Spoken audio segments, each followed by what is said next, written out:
नमस्कार। चलिए आज भारत के सबसे शानदार किलों में से एक की सैर करते हैं, भव्य आमेर दुर्ग की।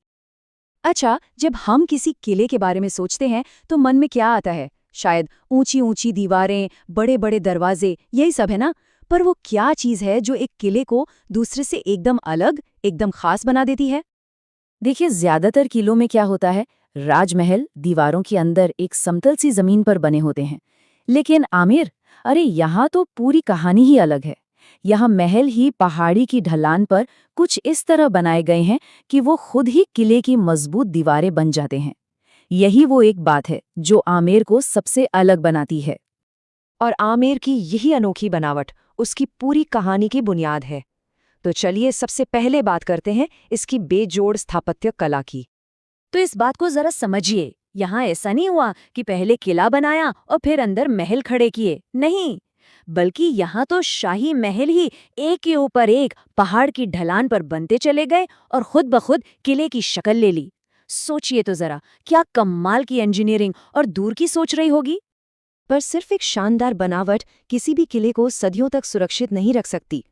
आमेर की असली ताकत सिर्फ पत्थर में नहीं थी, बल्कि उसके शासकों की रणनीति में भी छिपी थी।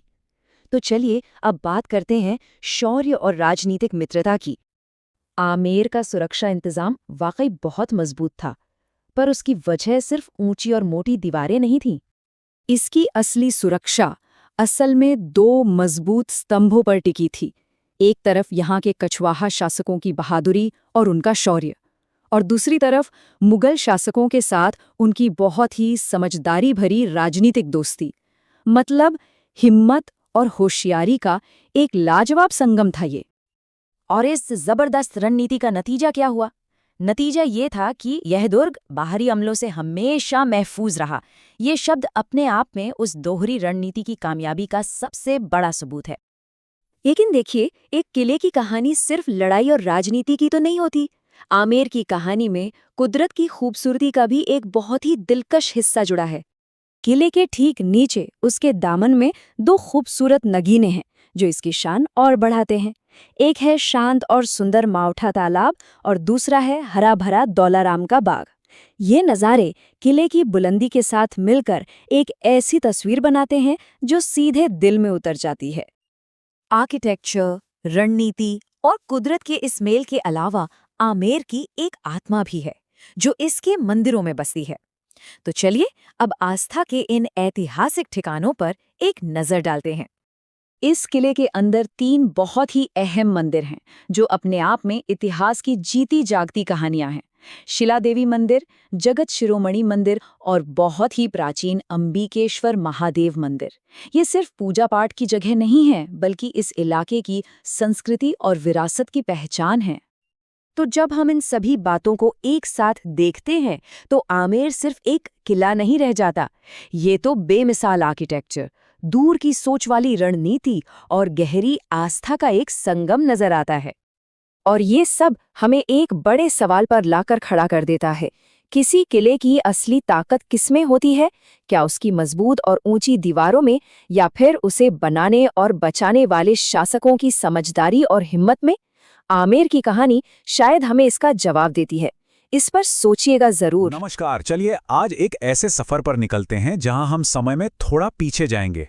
एक ऐसे किले की कहानियों में जो सिर्फ पत्थर और चूने से नहीं बना, बल्कि बना है कला, शान और अनगिनत किस्सों से। जी हां, हम बात कर रहे हैं आमेर के किले की। तो शुरू करें ये शानदार सफर। इस किले की शान का अंदाजा बिशप हेबर के इन शब्दों से लगाया जा सकता है। सोचिए, उन्होंने कहा कि क्रेमलिन और अल्ब्रमा भी इसके आगे कुछ नहीं है। ये सिर्फ तारीफ नहीं थी, ये दुनिया की सबसे बेहतरीन इमारतों के सामने आमेर को खड़ा करने वाली बात थी। तो चलिए सबसे पहले इस ऐतिहासिक किले को थोड़ा और करीब से जानते हैं। इसकी बुनियाद से जुड़ी कुछ खास बातें समझते हैं। तो ये किला शान से खड़ा है जयपुर में, जो कभी कछवाहा राजवंश की राजधानी हुआ करती थी। इसे बनाने में किसी एक राजा का नहीं, बल्कि कई पीढ़ियों का हाथ है। राजा मानसिंह से लेकर मिर्जा राजा जयसिंह और सवाई जयसिंह तक सबने इसे संवारा। और इसकी खूबसूरती में चार चांद लगाता है इसके ठीक नीचे मौजूद मावठा तालाब। चलिए अब किले के अंदर चलते हैं और सबसे पहले उस जगह पर जहां राजा और प्रजा के बीच की सारी दूरियां मिट जाती थीं। ये वो दरबार है जहां से पूरे राजपाट की आवाज गूंजती थी। इसका नाम था दीवाने आम, यानी आम लोगों का दरबार। जरा सोच कर देखिए, वो दौर जब एक आम इंसान की आवाज सीधे राजा तक पहुंच सकती थी।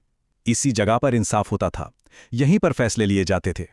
इसे बनवाया था मिर्जा राजा जयसिंह ने, और कहते हैं कि इस हॉल का हर एक खंबा राजा की ताकत और अपनी प्रजा के लिए उनकी जिम्मेदारी की कहानी सुनाता है। इतिहास ने करवट ली होगी कई बार, जब यहां बड़े बड़े फैसले लिए गए होंगे।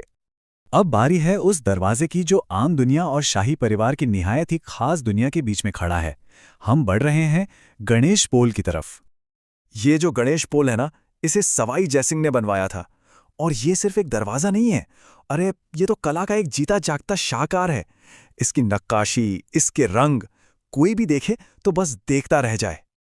तो असल में ये दरवाजा एक लकीर खींचता था।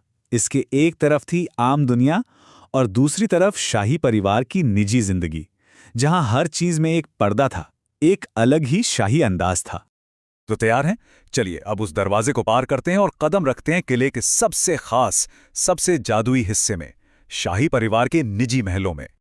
अब यहां एक बहुत दिलचस्प फर्क समझना जरूरी है। एक तरफ था दीवाने आम, जो सबके लिए था, और दूसरी तरफ था दीवाने खास, जिसे जय मंदिर भी कहते हैं। जैसा नाम से ही जाहिर है, यहां सिर्फ और सिर्फ खास लोग ही आ सकते थे। राज्य के सबसे बड़े राज, सबसे अहम रणनीतियां, सब यहीं तय होती थीं। और यहां की बनावट का कमाल तो देखिए। नीचे दीवाने खास में राजा अपने सलाहकारों के साथ मीटिंग कर रहे हैं, और ठीक ऊपर यश मंदिर में रानियां संगमरमर की उन खूबसूरत जालियों के पीछे से सब कुछ देख और सुन रही हैं। वो सामने नहीं आती थीं, लेकिन पर्दे में रहकर भी सत्ता का हिस्सा थीं। क्या कमाल की सोच थी। एक तरफ दीवाने खास का वो तनाव भरा माहौल, और उसके ठीक सामने था सुख मंदिर। जैसा नाम वैसा काम। ये राजा का अपना सुकून का कोना था। गर्मियों की तपिश हो या राजकाज का बोझ, यहां आकर सब भूल जाते थे।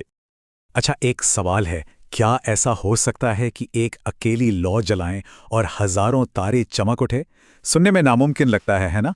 पर आमेर में यह मुमकिन था। चलिए देखते हैं कैसे। और इस सवाल का जवाब है शीश महल। इसे आमेर का दिल कहा जाए तो गलत नहीं होगा। इसकी दीवारों और छतों पर कांच के हजारों छोटे छोटे टुकड़े जड़े हैं। बस एक मोमबत्ती जला दीजिए और उसकी रोशनी इन लाखों टुकड़ों से टकराकर ऐसे चमकती है मानो आप तारों से भरे आसमान के नीचे खड़े हों। जरा कल्पना कीजिए, क्या जादुई मंजर होता होगा वो। तो इस शानदार सफर के आखिरी पड़ाव पर अब बात करते हैं इस किले की विरासत की और दुनिया भर में इसकी पहचान की।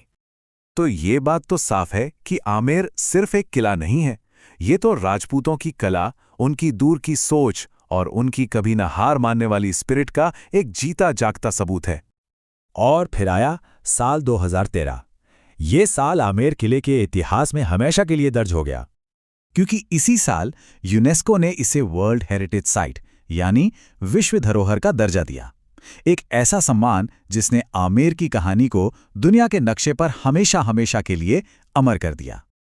और अब जाते जाते बस एक सवाल कि ये जो पत्थर और कांच की दीवारें हैं, इनके पीछे असल में कहानियां किसकी हैं?